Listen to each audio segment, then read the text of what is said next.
Hello students. बेटा, पिछली जो अपनी वीडियो थी वेक्टर का लेक्चर 2, उसमें हमने दो वेक्टरों के बीच में एंगल कैसे निकालते हैं ये सीखा था। ठीक बच्चों, आज की वीडियो में हम वेक्टर के टाइप्स पढ़ेंगे, मतलब सदिशों के प्रकार। तो बच्चों, अपनी नेक्स्ट जो वीडियो है वो है types of vector. Types of vector. आप सब जानते हो वेक्टर को हिंदी में क्या बोलते हैं? सदिश बोलते हैं। तो आप क्या कह सकते हैं? सदिशों के प्रकार। बच्चों, सदिश वर्ड यूज कम करो और वेक्टर यूज ज़्यादा करो, है ना। सदिशों के प्रकार। तो बच्चों, मैंने आपको जैसे पिछली वीडियो में बताया था कि हम अपने सिलेबस में जो हम जिन जिन सदिशों का हम डिस्कशन करेंगे, सदिशों के प्रकार में पहला आता आपका यूनिट वेक्टर। पहला वेक्टर कौन सा आपका? Unit vector. ठीक है, जिसे हिंदी में हम बोलते हैं एकांक सदिश। ठीक है बच्चों, दूसरा अपना आता है, दूसरा हम डिस्कस करेंगे नेगेटिव वेक्टर, और इसको अपोजिट वेक्टर भी बोलते हैं हम लोग, और हिंदी में इसे बोलते हैं बच्चों विपरीत सदिश। तीसरा अपना जो आएगा, तीसरा जो वेक्टर हम डिस्कस करेंगे वो है आपका इक्वल वेक्टर। हिंदी में इसको बोलते हैं बच्चों समान सदिश।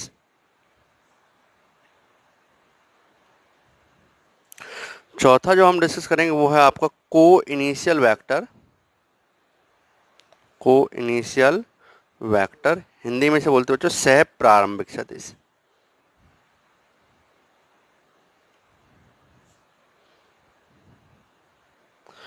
पांचवें नंबर पे जो वेक्टर हम डिस्कस करेंगे वो है आपका कोलिनियर वेक्टर। हिंदी में इसे बोलते हैं संरेखीय सदिश। संरेखीय सदिश। छठवें नंबर पे हम डिस्कस करेंगे कोप्लेनर वेक्टर, जिसे हम बोलते हैं समतलीय सदिश।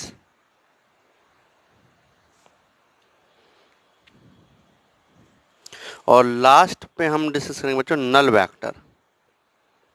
नल वेक्टर हिंदी में बच्चों इसे बोलते हैं शून्य सदिश। तो बेटा, एक एक करके हम सभी वेक्टरों का डिस्कशन करेंगे यहाँ पर। तो सबसे पहले हम डिस्कस करते हैं कौन से वेक्टर का बच्चों? यूनिट वेक्टर, जिसे हिंदी में क्या बोलते हैं? एकांक सदिश। यूनिट वेक्टर, एकांक सदिश। तो यूनिट वेक्टर क्या बेटा? तो जैसे नाम ही बता रहा है कि यूनिट मतलब वन, मतलब इसका कुछ ना कुछ रिलेशन तो होगा। मतलब ऐसा वेक्टर जिसका मैग्नीट्यूड क्या हो? वन हो। तो बच्चों, जैसे मान लीजिए कोई भी वेक्टर है, हर वेक्टर के पास दो चीजें होती है। मान लीजिए वेक्टर ए है, ठीक है, इसके पास दो चीजें हैं। एक तो इसका मैग्नीट्यूड है, जिसे हम परिमाण बोलते हैं हिंदी में, और एक डायरेक्शन है। हर वेक्टर के पास दो चीजें होती है, मैग्नीट्यूड और डायरेक्शन।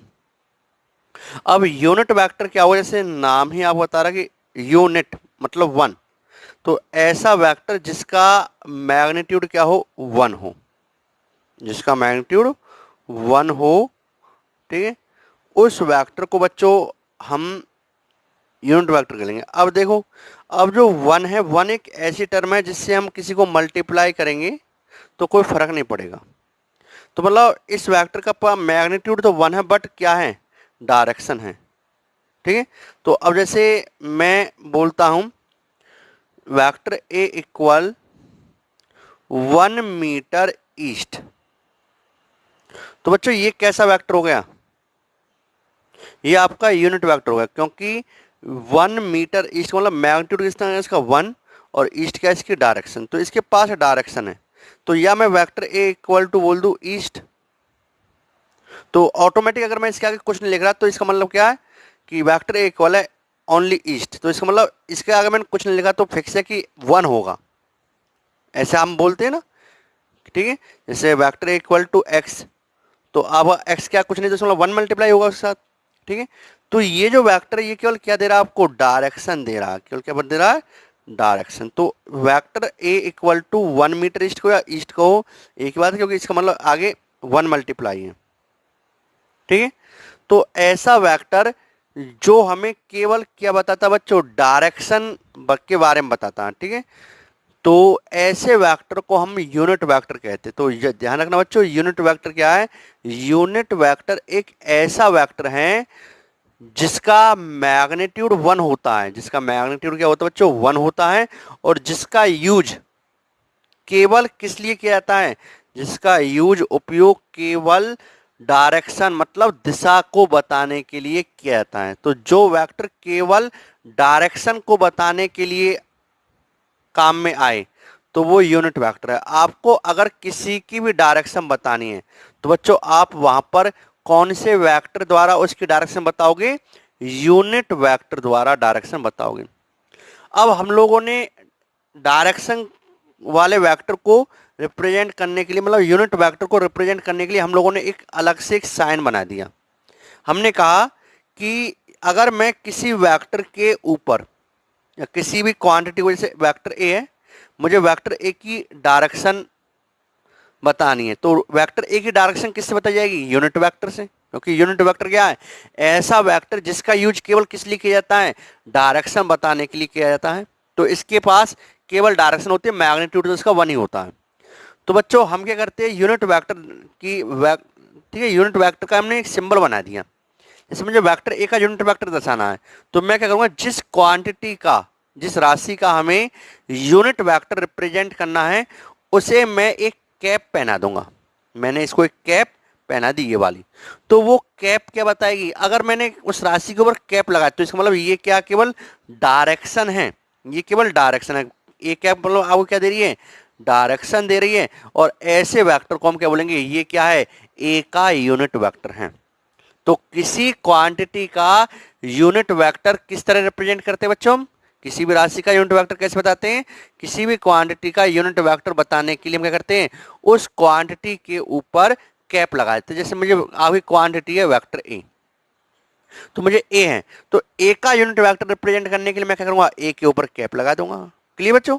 तो अब देखो बच्चों, तो जो वेक्टर ए है, तो अब जैसे मैं कह रहा हूं वेक्टर ए इक्वल है 10 मीटर ईस्ट। क्लियर, मैंने वो क्या बोला, vector A equal 10 metre east. चलो ऐसे लिखता हूं 10 मीटर ईस्ट। तो बच्चों मैंने इसमें क्या बताया, मैंने वेक्टर ए की दोनों चीजें बताई, ठीक है। मैंने कहा वेक्टर ए का जो 10 मीटर ईस्ट मतलब वेक्टर ए का मैग्नीट्यूड कितना है, मैग्नीट्यूड परिमाण कितना बच्चों, 10 मीटर, और इसकी डायरेक्शन क्या है, ईस्ट है। क्लियर।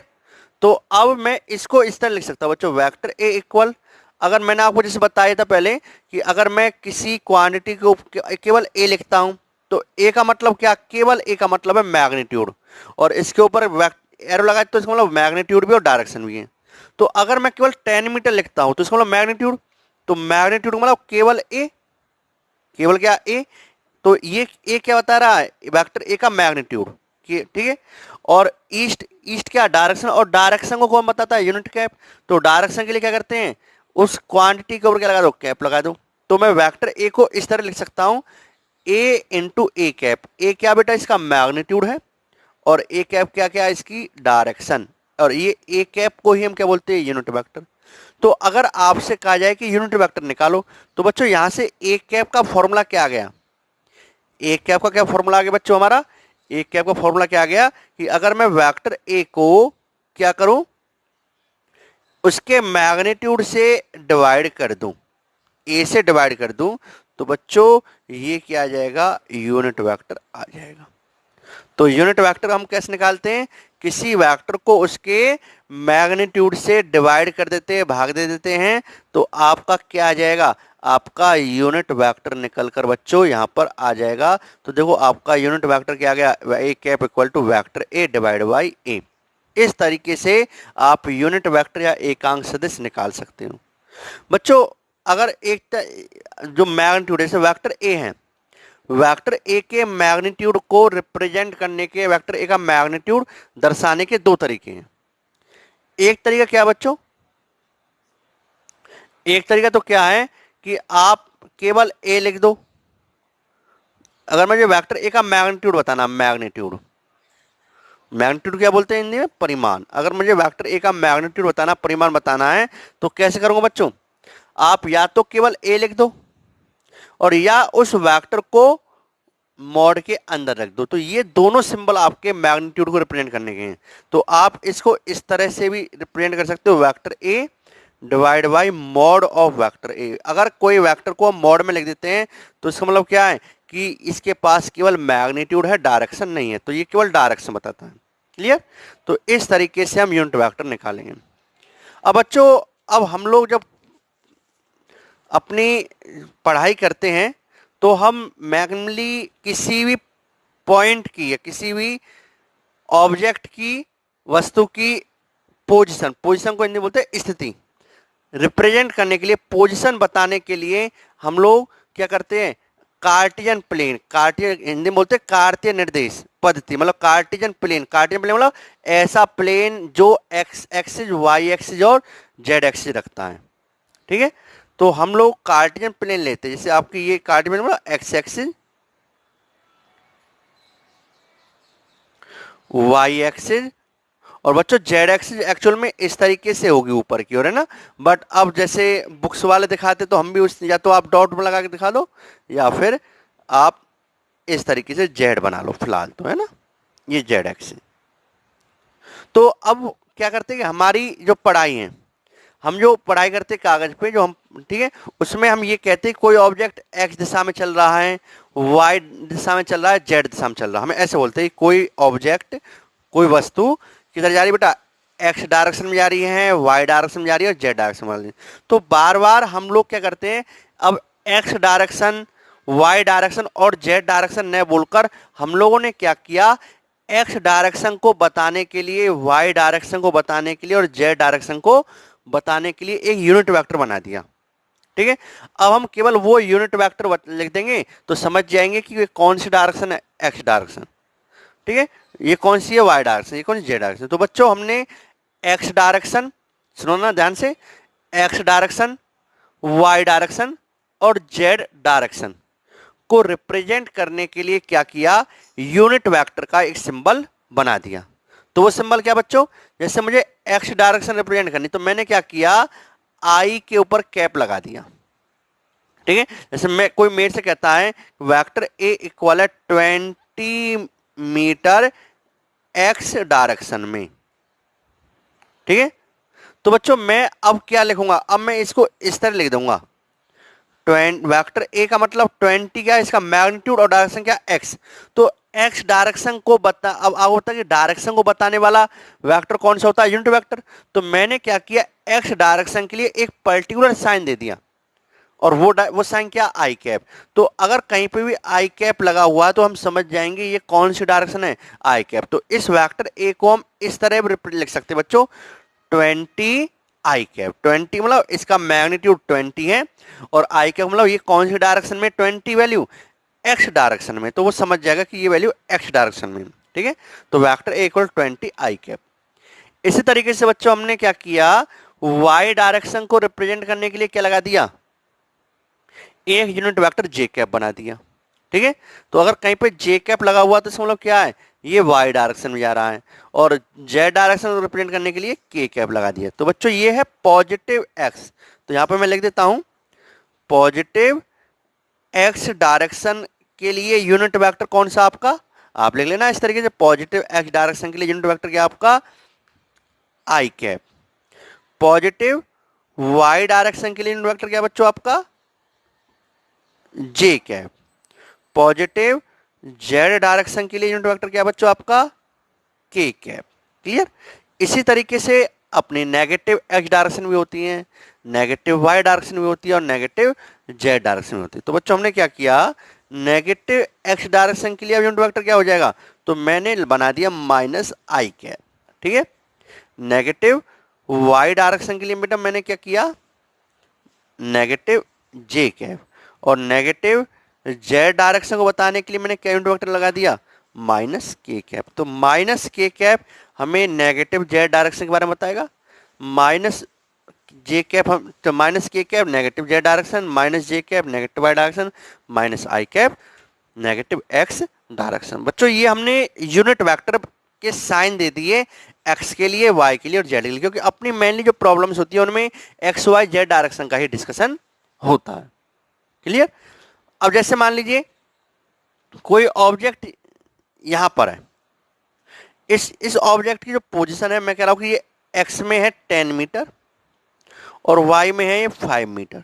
तो इसके कोऑर्डिनेट क्या होगा बच्चों, 10,5। तो अब ये ए है, तो मान लीजिए ये कोई पॉइंट पी, तो अब ये इसका वेक्टर ए। तो अगर मुझे इस वेक्टर ए की पोजीशन रिप्रेजेंट करनी है, तो इस पॉइंट पी की पोजीशन में मैं वेक्टर ए से रिप्रेजेंट कर रहा हूं, तो ये पॉइंट पी कहां पर है, तो मैं बोलूंगा 10 मीटर, तो एक्स डायरेक्शन में क्या लिखूंगा 10 i cap plus 5 metre y direction 5 j cap. अभी मैं और इसका डिस्कस करूंगा, तो मैंने वैसे ही बता दिया। अभी ये कैसे लिखा गया, क्यों लिखा गया, अभी इस चीज का भी मैं डिस्कशन करूंगा बाद में, तो बस आपको मैं बता दिया इस तरीके से। अब बच्चों जैसे मान लीजिए मैं आपसे क्वेश्चन करता हूं कि मैं क्वेश्चन लिखता हूं, किसी ऑब्जेक्ट, ऑब्जेक्ट बोलते हैं वस्तु, किसी ऑब्जेक्ट पर 10 न्यूटन फोर्स, फोर्स को हिंदी में क्या बोलते हैं बच्चों, बल, 10 newton force negative Y direction में लग रहा है। ठीक है, मैं दोनों लैंग्वेज यूज कर रहा हूँ, हिंदी इंग्लिश वाले बच्चे अपने अकॉर्डिंग इंग्लिश में लिख सकते हैं। ठीक है, नेगेटिव वाई डायरेक्शन में लग रहा है। ठीक है, तो फोर्स को वेक्टर फॉर्म में लिखो, वेक्टर फॉर्म में लिखो बच्चों। ठीक है, तो आप बोल सकते हो कि A force of 10 Newton is acting on an object in negative y direction. Now represent this force in vector form. Clear बच्चों। तो आप कैसे लिखोगे बच्चों, आपको बता फोर्स को मतलब बल को हम रिप्रेजेंट करने के लिए F वाला सिंबल लेते हैं। अब आपको वेक्टर फॉर्म लिखना है, तो कैसे लिखेंगे, आपको बता कि कोई भी वेक्टर हो उसके अंदर दो क्वांटिटी होती है, एक होता है उसका मैग्नीट्यूड जिसे परिमाण बोलते हैं, और एक होती है डायरेक्शन जिसे हम दिशा बोलते हैं। ठीक है, तो मैग्नीट्यूड और डायरेक्शन बच्चों दोनों होते हैं। तो वेक्टर ए का मैग्नीट्यूड, फोर्स का मैग्नीट्यूड दिया, कितना मैग्नीट्यूड है बच्चों 10, तो आपका मैग्नीट्यूड हो गया 10। और कौन सी डायरेक्शन लग रहा है बच्चों, माइनस वाई डायरेक्शन। अब आप बता कि नेगेटिव वाई डायरेक्शन को रिप्रेजेंट करने के लिए, बताने के लिए हम कौन सा यूनिट वेक्टर सिलेक्ट करते हैं, आपको बता नेगेटिव वाई डायरेक्शन को बताने के लिए कौन सा यूनिट वेक्टर लिया हमने, माइनस जे कैप। तो बच्चों हम क्या लिख देंगे, माइनस जे कैप। तो इस तरीके से आप फोर्स को वेक्टर फॉर्म में लिख सकते हो। क्लियर। इसी तरीके मैं आपसे क्वेश्चन करता हूं ऑरली कि कोई ऑब्जेक्ट है वो 20 मीटर पर सेकंड से नेगेटिव जेड डायरेक्शन में मूव कर रहा है, तो उस ऑब्जेक्ट की वेलोसिटी को, वेलोसिटी मतलब वेग, ठीक है, को वेक्टर फॉर्म में लिखो। तो आप बता 20 मीटर पर सेकंड चल रहा है, तो मैग्नीट्यूड कितना होगा 20, और कौन सी डायरेक्शन में जा रहा है बच्चों, नेगेटिव जेड डायरेक्शन में। और नेगेटिव जेड डायरेक्शन को बताने के लिए कौन सा यूनिट वेक्टर लेते हैं, माइनस के कैप। तो क्या लिख देंगे यहाँ पे, माइनस के कैप। तो इस तरीके से हम किसी भी वेक्टर को यूनिट वेक्टर की टर्म में लिख देते हैं। क्लियर बच्चों। तो यूनिट वेक्टर को मैं यहाँ पे कंप्लीट करेंगे, आगे हम इसका फर्दर और स्टडी भी करेंगे काफी। ठीक है, तो आपका यूनिट वेक्टर यहाँ पे कंप्लीट हुआ। नेक्स्ट है बच्चों आपका सेकंड नंबर पे आपका आता है कौन सा वेक्टर, अपोजिट वेक्टर।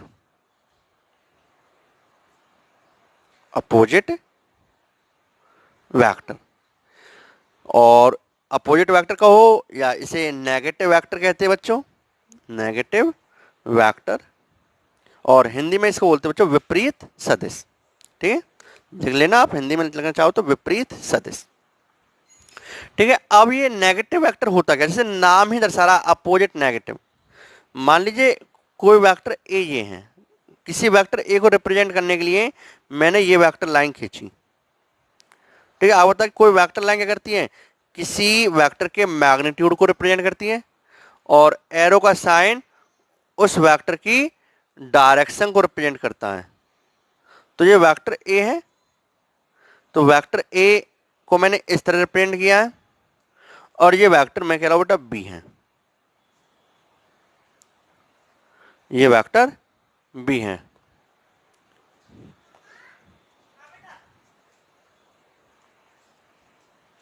ये वेक्टर बी है। तो अब ये दोनों वेक्टर बच्चों अपोजिट वेक्टर है। क्यों है? आप देख रहे हो यहां से जितनी लाइन, जितनी वेक्टर लाइन की लेंथ, लंबाई ए वाले की है, उतनी ही लंबाई लेंथ किसकी है? बी वाले की है। ठीक है, तो इसका मतलब जो मैग्नीट्यूड ए का है वही मैग्नीट्यूड बी का है, बट डायरेक्शन अलग है। अगर ये पॉजिटिव एक्स में जा रहा तो ये नेगेटिव एक्स में जा रहा। तो ऐसे वेक्टर जिनका मैग्नीट्यूड क्या होता है? सेम होता है, बट डायरेक्शन अपोजिट होती है। ठीक है, ऐसे वेक्टर जिनका परिमाण क्या होता है बच्चों? एक समान होता है, बट दिशा विपरीत होती है, ऐसे सदिश को हम क्या बोलते हैं? विपरीत सदिश। ठीक है, तो those vectors which have equal magnitude but opposite in direction are called negative vector और अपोजिट वेक्टर। तो ये दोनों वेक्टर क्या है? जिनका मैग्नीट्यूड सेम है, डायरेक्शन क्या बच्चों? अलग, अपोजिट है, वो वेक्टर क्या कहलाएंगे? अपोजिट वेक्टर और नेगेटिव वेक्टर। तो अब यहां पर मैं कैसे लिखूंगा? मैं कहूंगा वेक्टर ए इक्वल है वेक्टर बी। क्या ये सही होगा? ये सही नहीं हो, क्योंकि अगर वेक्टर ए आपका 5 है तो वेक्टर बी आपका -5 है। बोलो है या नहीं? अगर वेक्टर ए आपका डायरेक्शन के अकॉर्डिंग बोलते ये +5 है, तो ये इसके साथ प्लस वाला साइन है, तो इसके साथ -5 वाला साइन है। अब ये बराबर कब होंगे? अगर ये +5 आई कैप है तो ये -5 आई कैप है। बोलो है या नहीं? तो ये बराबर कब होंगे? जब इसको भी, अगर आपको बता कि अगर मैं किसी नेगेटिव को क्या करता हूं, अगर किसी को मैं नेगेटिव से मल्टीप्लाई करता हूं, नेगेटिव नेगेटिव क्या हो जाएगा? पॉजिटिव। अब देखो ए तो है +5 और बी है आपका -5, तो माइनस माइनस क्या हो जाएगा? प्लस। तो अब ये अगर ये इक्वल कहोगे इस तरीके से लिखे जाएंगे, vector A equal minus vector B. तो यहां पर जो नेगेटिव साइन है वो यही बता रहा है कि ए की डायरेक्शन बी की डायरेक्शन के अपोजिट है। ठीक है बच्चों, ऐसे वेक्टर को हम बोलते हैं नेगेटिव वेक्टर। क्लियर? नेक्स्ट बच्चों आपका 3rd नंबर पे आपका आता equal vector. Equal vector Hindi में बोलते हैं समान सदिश। ठीक है, अब जैसे नाम ही रिप्रेजेंट करा इक्वल वेक्टर। इक्वल वेक्टर का मतलब क्या? ऐसे वेक्टर जिनका मैग्नीट्यूड भी समान हो, डायरेक्शन भी समान हो, और एक ही क्वांटिटी, मतलब एक ही राशि, एक ही क्वांटिटी मतलब एक ही राशि को रिप्रेजेंट करते हो, ऐसे वेक्टर को हम इक्वल वेक्टर कहते हैं। तो ऐसे वेक्टर जिनका परिमाण, दिशा समान और एक ही राशि को व्यक्त करें, बेटा वो क्या कहूंगा? आपके इक्वल वेक्टर। तो those vectors which have same magnitude, same direction and represent same quantity are called equal vector. Clear बच्चों? जैसे मान लीजिए ये वेक्टर ए है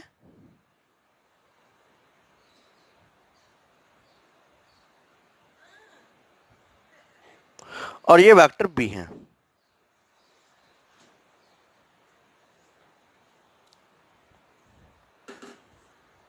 ठीक, जो लेंथ वेक्टर ए की है वही लेंथ वेक्टर बी की है। ठीक है, आप देख रहे हो जितनी लंबी लाइन आपकी वेक्टर लाइन ए की है उतनी वेक्टर लाइन बी की है। तो दोनों का मैग्नीट्यूड क्या हुआ बच्चों? सेम। जिस डायरेक्शन में जा रहा है उसी डायरेक्शन में ये जा रहा है, तो दोनों की डायरेक्शन क्या? सेम। तो ये वेक्टर क्या होंगे? आपके इक्वल वेक्टर होंगे। कब? जब ये सेम क्वांटिटी को रिप्रेजेंट करे। अगर ये लेंथ को रिप्रेजेंट कर रहा है, जैसे ये फोर्स को, तो ये भी फोर्स को, ये डिस्टेंस को, ये भी डिस्टेंस को। क्लियर? तो ये वेक्टर क्या होंगे? Equal vector. अब जैसे मान लीजिए मैं एक क्वेश्चन लेता हूं, तो यहां पर हम इसको कैसे लिखेंगे बच्चों? यहां पर मैं ऐसे लिखेंगे वेक्टर ए इक्वल है वेक्टर बी। तो अगर मैं इस तरह लिख रहा हूं तो इसका मतलब ये वेक्टर क्या है? ये अगर मैंने इससे लिखा तो ये वेक्टर मैग्नीट्यूड में भी और डायरेक्शन में भी क्या है? सेम है और सेम फिजिकल क्वांटिटी को रिप्रेजेंट करते हैं। अगर मान लीजिए मैं आपसे एक क्वेश्चन करता हूं, वेक्टर बी इक्वल है 10, वेक्टर ए इक्वल है 10 मीटर 10 न्यूटन ईस्ट। वेक्टर के नाम 10 न्यूटन ईस्ट और वेक्टर भी इक्वल आपका 10 मीटर पर सेकेंड ईस्ट। तो क्या ये दोनों वेक्टर इक्वल वेक्टर है या नहीं बच्चों? देखो इसका मैग्नीट्यूड भी कितना? 10 और इसका मैग्नीट्यूड भी कितना? 10। इसकी डायरेक्शन क्या? ईस्ट। इसकी डायरेक्शन क्या? ईस्ट। दोनों का मैग्नीट्यूड भी सेम है और दोनों की डायरेक्शन भी सेम है। बच्चों ये बोलो इक्वल वेक्टर है या नहीं है? बच्चों ये इक्वल वेक्टर नहीं होंगे।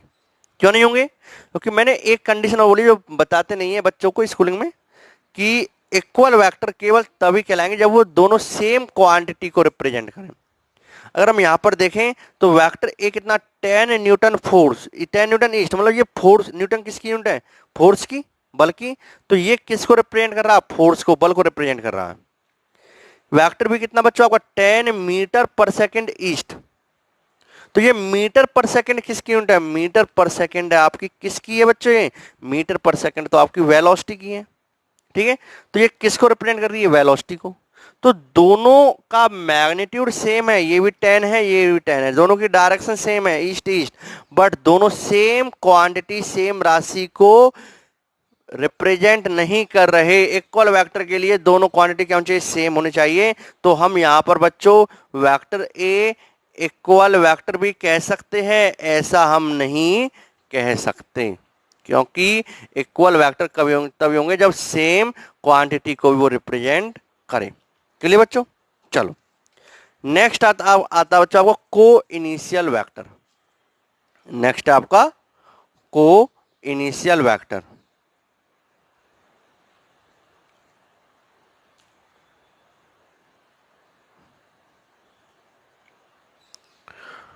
को इनिशियल वेक्टर, ठीक है, जैसे नाम ही आपको रिप्रेजेंट करा, को इनिशियल वेक्टर। को मतलब को वर्ड जो होता है ना वो एक जैसे के लिए होता है। इनिशियल प्रारंभिक वेक्टर, ठीक है, हिंदी में क्या बोलते से? सह प्रारंभिक सदिश, सदिश हिंदी में इसका ये नाम बच्चों को इनिशियल वेक्टर। तो को इनिशियल वेक्टर बच्चों क्या होते हैं? तो ऐसा वेक्टर जिनका इनिशियल पॉइंट, इनिशियल मतलब प्रारंभिक पॉइंट, जिन वेक्टरों का प्रारंभिक पॉइंट एक ही हो, मतलब जिनका उद्गम है, उद्गम मतलब जिनका स्टार्टिंग, जिनका निकलना एक ही जगह से होता हो। ठीक है, ऐसे वेक्टर को हम बोलते हैं को इनिशियल, मतलब जिनका जो एक ही पॉइंट से स्टार्ट होते हो चलना। जैसे मान लीजिए ये मोहन प्यारे हैं, ठीक है, अब मोहन प्यारे के कई फ्रेंड हैं। अब सब फ्रेंड मोहन प्यारे को, अब मोहन प्यारे सबको पसंद है। अब मोहन प्यारे को सब अपने अपने घर ले जाना चाहते हैं। तो एक फ्रेंड इसको कहता है कि तुम मेरे घर चल, तो इस पर इधर फोर्स लगाता है। एक कहता है जी नहीं तू मेरे संग चल, एक इधर वाला फोर्स लगाता है। एक कहता है जी इधर चल मेरे संग चल, इधर फोर्स लगाता है, इधर फोर्स लगाता है, इधर फोर्स लगाता है। तो आप देख रहे हो कि इस पर अलग अलग फोर्स लगा रहे, बट सभी का फोर्स किस पे लग रहा है? मोहन प्यारे पे लग रहा है। तो सभी का स्टार्टिंग पॉइंट कौन सा है लगने का? मोहन प्यारे हैं। तो ये जो वेक्टर है, ये सब क्या कहलाएंगे आपके? को इनिशियल वेक्टर, जिनका स्टार्टिंग पॉइंट ए हो। तो ऐसे मैं कह सकता हूं कि अगर मैं मोहन प्यारे को एक पॉइंट से रिप्रेजेंट करूं और इस पर ये वेक्टर ए है, ठीक है, ये वेक्टर बी है और ये वेक्टर सी है, मान लीजिए ये कोई वेक्टर डी है, ये मान लीजिए कोई वेक्टर ई है। तो यहां पर जो vector A, vector B, vector C और वेक्टर डी, ये कैसे वेक्टर बच्चों? ये आपके को इनिशियल वेक्टर हैं। क्यों है को इनिशियल वेक्टर? क्योंकि सभी का स्टार्टिंग पॉइंट सेम है, सभी एक ही पॉइंट से स्टार्ट हो रहे हैं। तो ऐसे वेक्टर जिनका प्रारंभिक बिंदु, स्टार्टिंग पॉइंट, ठीक है, स्टार्टिंग पॉइंट या प्रारंभिक बिंदु क्या होता है? जिनका एक ही होता है, ठीक है, जो एक ही पॉइंट से होकर पास हो रहे हैं। सभी वेक्टर किस पॉइंट से होकर पास हो रहे हैं? इस वाले पॉइंट से होकर पास हो रहे हैं। तो बच्चों जो वेक्टर एक ही पॉइंट से होकर पास होते हैं वो क्या होते हैं? को इनिशियल वेक्टर। तो यहां आप कहेंगे vector A, vector B, vector C, vector D और वेक्टर ई क्या आपके को इनिशियल वेक्टर। तो दो vectors who starting point is same are called coinitial vector. जिनका प्रारंभिक बिंदु या जिनका स्टार्टिंग बिंदु, ठीक है, क्या होता है? एक समान होता है बच्चों, वो आपके को इनिशियल वेक्टर कहलाते हैं। तो यहां पर A B C D E कैसे वेक्टर आपके को इनिशियल वेक्टर हैं। क्लियर? नेक्स्ट बच्चों आपका collinear, collinear vector. Collinear vector को बच्चों हिंदी में हम बोलते हैं संरेखीय सदिश। संरेखीय सदिश, ठीक है। कोलिनियर वेक्टर जैसे संरेखीय से नाम ही रिप्रेजेंट करा, कोलिनियर, लीनियर और मतलब एक लीनियर, मतलब रेखा, लाइन, एक ही लाइन पर, एक ही रेखा पर, रेखीय साहब देख संरेखीय है ना, रेखा पर, ऐसे वेक्टर जिन्हें हम एक ही लाइन पर रिप्रेजेंट कर सके, एक ही लाइन पर दिखा सकते हैं, ठीक है, वो वेक्टर्स कहलाते हैं कोलिनियर वेक्टर्स, ठीक है। ऐसे वेक्टर जिन्हें हम एक ही लाइन पर रिप्रेजेंट कर सकते हैं, एक ही लाइन पर दिखा सकते हैं बच्चों, उन वेक्टर को हम क्या बोलते हैं, कोलिनियर वेक्टर कहते हैं। जैसे मान लीजिए मैंने कुछ वेक्टर बनाए, ये वेक्टर ए है, मान लीजिए ये वेक्टर बी है और ये वेक्टर सी है। अब मेरे से पूछा गया कि ये कोलिनियर वेक्टर है नहीं, तो मैं कहा ऐसे वेक्टर जिन्हें मैं एक ही लाइन पर ला सकता हूं, ठीक है, एक ही लाइन पे दिखा सकता हूं, ऐसे वेक्टर को हम क्या बोलेंगे, कोलिनियर वेक्टर कहेंगे। क्लियर। तो अब बच्चों आपको मैंने एक चीज और बताई थी, किसी वेक्टर को आप उसके पैरेलल ऊपर नीचे आगे पीछे कहीं भी खिसका सकते हो, किसी वेक्टर लाइन को। ये मैंने आपको बताया हुआ है कि हम वेक्टर लाइन को किधर भी खिसका सकते हैं, बट डायरेक्शन को चेंज किए बिना। तो अगर मैंने क्या किया, वेक्टर ए बनाया, मान लीजिए वेक्टर ए है, मैग्नीट्यूड में डायरेक्शन में ये वेक्टर ए लिया। अब मैंने क्या किया, वेक्टर बी को उठाया और इस तरह डायरेक्शन में चेंज किए बिना वेक्टर बी को मैंने यहां पर रख दिया, इसकी टेल इससे मिला दी और बी को मैंने इस तरह बना दिया, ठीक है। अब मान लीजिए मैंने सी को उठाया और सी का टेल मैंने यहां पे रख दिया, ये इसका टेल हो गया, और इस तरह डायरेक्शन को चेंज किए मैंने इसको मैं ऐसे बना सकता हूं। तो अब हम क्या देख रहे हैं बच्चों, ये वेक्टर सी, ये वेक्टर ए और ये वेक्टर बी। अब देखो ये तीनों मैंने वेक्टर्स एक ही लाइन पर आ गए। अगर मैं इन तीनों को एक साथ जोड़ूं तो इन तीनों को मैंने एक लाइन पर ले आया, तो ये तीनों एक ही लाइन पर हैं। तो ये कैसे वेक्टर आपके, collinear vectors. Those vectors which can be represented on same line are called collinear vector. जिन्हें हम एक ही रेखा पर प्रदर्शित कर सकते हैं, ऐसे वेक्टर को हम संरेखी सदिश कहते हैं बच्चों, ठीक है। तो ए बी सी यहाँ पे कैसे वेक्टर आपके, कोलिनियर वेक्टर है, क्योंकि हमने एक ही लाइन पर इनको रिप्रेजेंट कर सकते हैं। इसी तरीके से बच्चों अगर मैं आपसे ये कहूं कि जितने भी अपोजिट वेक्टर हैं, जितने भी, जैसे ये अपोजिट वेक्टर ए और बी, क्या ये कोलिनियर है या नहीं है, अपोजिट वेक्टर कोलिनियर वेक्टर है, क्योंकि इनको भी अगर मैं चाहूँ तो एक ही लाइन पे दिखा सकता हूँ, ए ऐसे बना दिया, बी ऐसे बना दिया, इसको उठा के यहाँ जस्ट यहाँ रख दूंगा तो ये एक ही लाइन पर आ जाएंगे। तो सभी नेगेटिव वेक्टर या अपोजिट वेक्टर क्या होते हैं, कोलिनियर वेक्टर होते हैं बच्चों। मैं आपसे कहूँ इक्वल वेक्टर कोलिनियर है नहीं, इक्वल वेक्टर ए और बी ये क्या है, कोलिनियर वेक्टर है, इसको उठा के मैं इसके ऊपर दिखा सकता हूँ। तो बच्चों ये आप ले सकते, ये लाइन लिख लेना कि all the equal vectors and opposite vectors are collinear vectors. सभी समान सदिश और विपरीत सदिश क्या होते हैं, संरेखी सदिश होते हैं बच्चों। क्लियर। तो ये आपका कोलिनियर वेक्टर हो गया बच्चों। नेक्स्ट है आपका बच्चों, कोलिनियर के बाद आपका आता है शायद कोप्लेनर वेक्टर है। कोलिनियर हो गया, नेक्स्ट आप कोप्लेनर वेक्टर, कोप्लेनर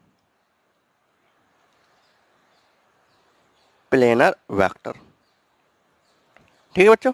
तो कोप्लेनर वेक्टर क्या होगा, जैसे नाम ही, ठीक है, इसे बोलते हैं हम समतलीय सदिश। हिंदी में क्या बोलते हैं, समतलीय सदिश, ठीक। अब जैसे आपको नाम ही रिप्रेजेंट करा कोप्लेनर, कोप्लेनर मतलब क्या हो गया, एक ही प्लेन पर, एक ही तल पर जो वेक्टर्स आते हैं उन वेक्टर्स को हम क्या बोलते हैं, कोप्लेनर वेक्टर्स कहते हैं, जिन्हें हम एक ही तल पर या एक ही, ठीक है, प्लेन पर, ठीक है। अब जैसे आपका एक कागज है, ठीक बच्चों, अगर मैं इस कागज पर कुछ वेक्टर लाइन बना दूं, ये वाली ए बी, ये मान लीजिए कोई वेक्टर सी, ये वेक्टर डी, ये वेक्टर ई, तो ये बच्चे सभी वेक्टर क्या कोप्लेनर, मतलब जो एक ही कागज पर जिन वेक्टरों की वेक्टर लाइन हम कागज पे खींच सके, ऐसा समझो, जिन वेक्टरों की वेक्टर लाइन हम किस पे खींच सकते हैं, कागज की पर खींच सकते हैं। देखो ये वेक्टर, ये वेक्टर, ये सबकी लाइन क्या है, कागज पर, ये मतलब ये कागज पर है, ये प्लेन में है, एक ही प्लेन में वो कैसे कोप्लेनर। अगर मान लीजिए मैं ऐसे कोई वेक्टर, कोई मान लीजिए कोई वेक्टर ऐसे होता है, जैसे मान लीजिए तो ऐसे वेक्टर लाइन है किसी वेक्टर, जैसे मैं पेन से दिखा रहा हूँ, तो क्या ये कोप्लेनर है? ये सब कोप्लेनर, क्योंकि ये तो कागज पर है बट इसको मैं कागज पे खींच नहीं सकता, ये कागज ये क्या परपेंडिकुलर है, बोलो है या नहीं है?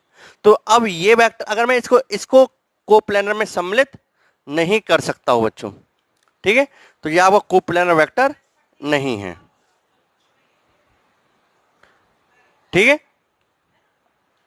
यह आपका कोप्लेनर वेक्टर नहीं है, यह आपका समतली सदिश, जिनको हम एक ही प्लेन पर, जो एक ही प्लेन पर होते, एक ही तल पर होते, वो क्या होता है आपके कोप्लेनर वेक्टर्स होते, समतलीय सदिश होते हैं बच्चों। क्लियर? नेक्स्ट है हमारा, लास्ट है हमारा बच्चों कौन सा? नल वेक्टर। नल वेक्टर, ठीक है, आपका नल वेक्टर। हाँ बेटा, तो जो नल वेक्टर है आपका, इसको हिंदी में हम बोलते हैं बच्चों शून्य सदिश। क्या बोलते हैं? शून्य सदिश, ठीक है। अब जैसे आपको ये, इसमें एक पॉइंट बनाता हूं, इस पॉइंट का क्या मैग्नीट्यूड, क्या मैग्नीट्यूड है इसका? कुछ भी तो नहीं है। क्या डायरेक्शन है? अब पॉइंट की डायरेक्शन, क्योंकि एरो का साइन बन जाता है जब तो हम कहते हैं डायरेक्शन, तो इसकी डायरेक्शन डिफाइन ही नहीं की सकते। तो ऐसा वेक्टर जिसका परिमाण शून्य हो और जिसकी दिशा को डिफाइन किया ही नहीं जा सकता, बताया ही नहीं जा सकता, क्योंकि पॉइंट का क्या मैग्नीट्यूड, क्या डायरेक्शन, ठीक है, पॉइंट है, इस पॉइंट का क्या मैग्नीट्यूड होगा और क्या इसकी डायरेक्शन होगी। तो ऐसा वेक्टर जिसका मैग्नीट्यूड शून्य हो, जिसका परिमाण शून्य हो और जिसकी डायरेक्शन के बारे में कुछ भी हो सकती है, इसकी डायरेक्शन, पॉइंट की डायरेक्शन किधर, अब ये पॉइंट हो सकता है इस डायरेक्शन के लिए बनाया हो, इसके लिए बनाया, मतलब पॉइंट की कोई डायरेक्शन ही नहीं है, तो डिफाइन ही नहीं कर सकती इस तरीके से, ठीक है। तो जिस सदिश, जिस वेक्टर का मैग्नीट्यूड बच्चों शून्य होता है और जिसकी डायरेक्शन को हम डिफाइंड ही नहीं कर सकते, जिसकी डायरेक्शन के बारे में बता ही नहीं सकते, जो चाहे वो डायरेक्शन मान लो पॉइंट की, तो आप, ठीक है, जो चाहे वो डायरेक्शन मान लो पॉइंट की, तो आप, तो ऐसे वेक्टर को हम क्या बोलेंगे? नल वेक्टर, शून्य सदिश, ठीक है। तो शून्य सदिश का नल वेक्टर क्या होता है? दो vectors whose magnitude is equal to 0 and whose direction can not be defined, जिसकी, ऐसा सदिश जिसका परिमाण क्या हो? 0, और जिसकी दिशा को बताया ही नहीं जा सकता, कोई भी दिशा आप जो चाहे वो मान सकते हो, ऐसे सदिश को, ऐसे वेक्टर को हम क्या मानते हैं? Null vector. तो एक पॉइंट, आप ये पॉइंट क्या आपका? एक नल वेक्टर है जिसकी कोई मैग्नीट्यूड नहीं है और इसकी डायरेक्शन को डिफाइन नहीं कर सकते बच्चों। क्लियर? तो आज हम लोगों ने ऐसे नल वेक्टर को भी हमने डिफाइन कर, तो हमने जो ऑल टाइप्स ऑफ वेक्टर्स हमने डिफाइन कर दिए बच्चों। अब नेक्स्ट वीडियो में हम ये पढ़ेंगे कि इन वेक्टर को ऐड किस तरीके से करते हैं, वेक्टर को जोड़ा किस तरीके से जाता है, ठीक है। तो नेक्स्ट टॉपिक अपना एडिशन ऑफ वेक्टर, वेक्टरों का संयोजन, सदिशों का संयोजन, ठीक है। आज क्लास यहीं पे समाप्त करते हैं। Okay, bye.